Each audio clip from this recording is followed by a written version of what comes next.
Hello students, आज अपने topic start करेंगे difference between mycoplasma and phytoplasma. यदि अपने फंडामेंटल ऑफ प्लांट पैथोलॉजी का सिलेबस देखें तो उसमें एक टॉपिक लिखा हुआ है इम्पॉर्टेंट प्लांट पैथोजेनिक। उसमें टॉपिक लिखा हुआ है इम्पॉर्टेंट प्लांट पैथोजेनिक, जिसके अंदर 7-8 पैथोजन दिए हुए हैं, मतलब जो प्लांट के अंदर डिजीज़ कॉज करते हैं। आपको उनके बारे में पढ़ना है। उन पैथोजन में से एक है फाइटोप्लाज्मा। तो आज अपने पढ़ेंगे फाइटोप्लाज्मा के बारे में। यदि अपने फाइटोप्लाज्मा की बात करें तो लास्ट ईयर एग्ज़ाम के अंदर फाइटोप्लाज्मा से 5 नंबर के क्वेश्चन आए थे। उससे भी पहले अपने बात करें तो हर बार फाइटोप्लाज्मा से 2-3 क्वेश्चन पूछे जाते हैं। मतलब एग्ज़ाम के व्यू से देखा जाए तो फाइटोप्लाज्मा एक इम्पॉर्टेंट टॉपिक है। लेकिन फाइटोप्लाज्मा को डिटेल में पढ़ने से पहले हम माइकोप्लाज्मा और फाइटोप्लाज्मा के बीच में डिफरेंस को पढ़ेंगे। एक साइड लिखा हुआ है माइकोप्लाज्मा और दूसरी साइड लिखा हुआ है फाइटोप्लाज्मा। तो अपने देखते हैं कि माइकोप्लाज्मा और फाइटोप्लाज्मा के अंदर डिफरेंस क्या होते हैं। तो सबसे पहले अपने बात करें माइकोप्लाज्मा की। तो स्टूडेंट्स, माइकोप्लाज्मा क्या होते हैं? माइकोप्लाज्मा एक माइक्रो ऑर्गेनिज्म है या माइक्रोब्स हैं। ये बैक्टीरिया से भी साइज़ के अंदर छोटे होते हैं। माइकोप्लाज्मा ऐसे माइक्रोब्स हैं जो साइज़ के अंदर बैक्टीरिया से भी छोटे होते हैं। माइकोप्लाज्मा का कॉमन नेम PPLO है। इसकी फुल फॉर्म होती है प्लूरोनिमोनिया लाइक ऑर्गेनिज्म। इसे PPLO इसीलिए कहते हैं क्योंकि ये एनिमल्स के अंदर एक डिजीज़ कॉज करता है जिसका नाम होता है प्लूरोनिमोनिया। दोबारा फिर रिपीट कर देता हूँ कि माइकोप्लाज्मा का कॉमन नेम PPLO है, जिसकी full form pleuropneumonia like organism होती है। इसे प्लूरोनिमोनिया लाइक ऑर्गेनिज्म इसीलिए कहते हैं क्योंकि ये एनिमल के अंदर एक डिजीज़ कॉज करता है जिसका नाम क्या होता है? प्लूरोनिमोनिया। उधर अपने बात करें फाइटोप्लाज्मा की, तो फाइटोप्लाज्मा की डिस्कवरी माइकोप्लाज्मा के बाद में हुई थी। पहले डिस्कवर हुआ था माइकोप्लाज्मा, उसके बाद डिस्कवर हुआ था फाइटोप्लाज्मा। जो फाइटोप्लाज्मा को डिस्कवर किया गया था, फाइटोप्लाज्मा को डिस्कवर किया गया था प्लांट के अंदर। इसीलिए इसके आगे क्या लगाते हैं अपने? फाइटो। फाइटो का मतलब क्या होता है? प्लांट्स।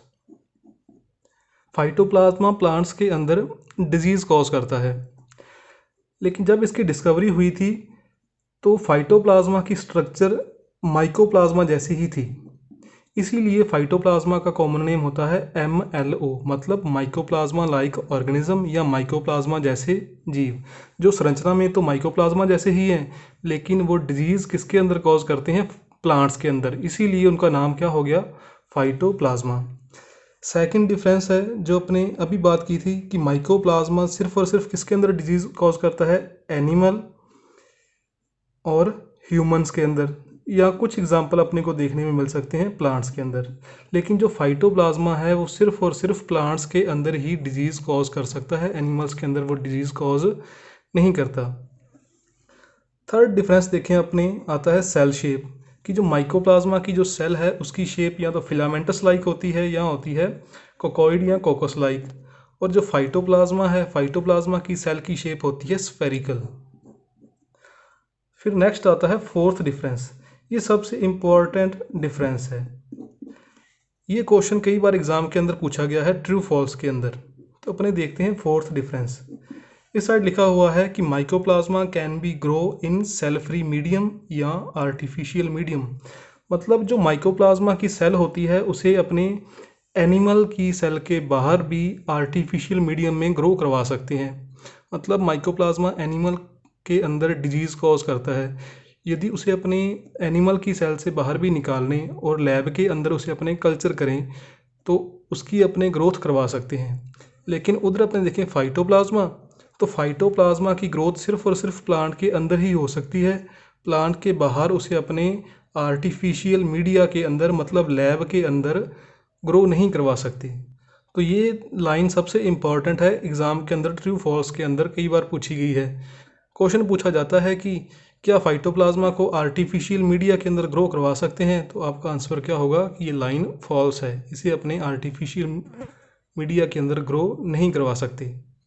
यहाँ पर कुछ डिजीज़ लिखी हुई है, disease caused by phytoplasma in plants, मतलब प्लांट्स के अंदर फाइटोप्लाज्मा के द्वारा कौन कौन सी डिजीज़ होती हैं। तो ये एग्ज़ाम के अंदर क्वेश्चन दे दिया जाता है कि little leaf of brinjal disease phytoplasma के द्वारा होती है, ये ट्रू है या फॉल्स है?